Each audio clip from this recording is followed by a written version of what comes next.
will sing for the one I love a song about his vineyard. My loved one had a vineyard on a fertile hillside. He dug it up and cleared it of stones and planted it with the choicest vines. He built a watchtower in it and cut out a winepress as well. Then he looked for a crop of good grapes, but it yielded only bad fruit. Now you dwellers in Jerusalem and men of Judah, judge between me and my vineyard. What more could have been done for my vineyard than I have done for it? When I looked for good grapes, why did it yield only bad? Now, I will tell you what I am going to do to my vineyard. I will take away its hedge, and it will be destroyed.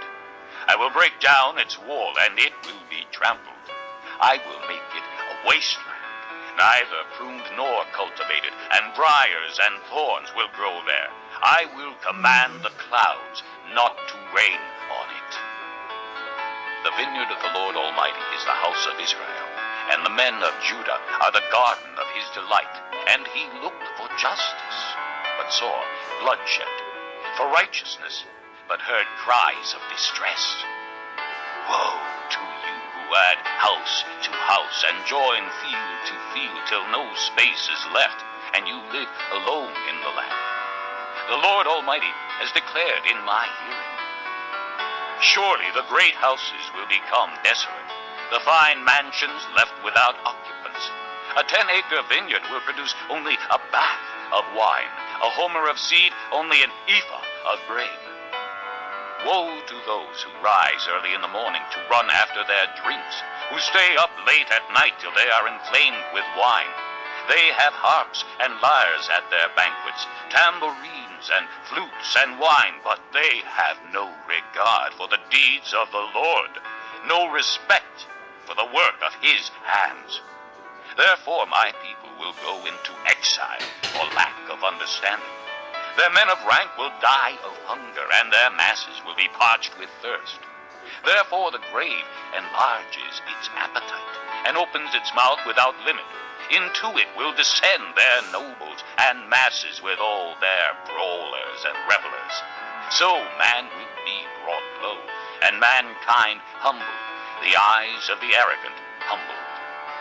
But the Lord Almighty will be exalted by his justice, and the holy God will show himself holy by his righteousness. Then sheep will graze as in their own pasture. Lambs will feed among the ruins of the rich. Woe to those who draw sin along with cords of deceit, and wickedness as with cart ropes. To those who say, let God hurry, let him hasten his work so we may see it. Let it approach. Let the plan of the Holy One of Israel come so we may know it. Woe to those who call evil good, and good evil, who put darkness for light, and light for darkness, who put bitter for sweet, and sweet for bitter. Woe to those who are wise in their own eyes, and clever in their own sight. Woe to those who are heroes at drinking wine, and champions at mixing drinks, who acquit the guilty for a bribe, but deny justice to the innocent. Therefore, as tongues of fire lick up straw, and as dry grass sinks down in the flames, so their roots will decay, and their flowers blow away like dust. For they have rejected the law of the Lord Almighty, and spurned the word of the Holy One of Israel. Therefore the Lord's anger burns against his people. His hand is raised, and he strikes them down.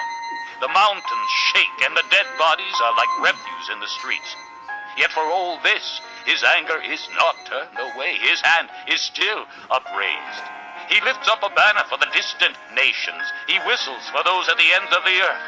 Here they come, swiftly and speedily. Not one of them grows tired or stumbles. Not one slumbers or sleeps. Not a belt is loosened at the waist. Not a sandal thong is broken. Their arrows are sharp. All their bows are strung. Their horses' hoofs seem like flint. Their chariot wheels like a whirlwind. Their roar is like that of the lion. They roar like young lions. They growl as they seize their prey and carry it off with no one to rescue. In that day they will roar over it like the roaring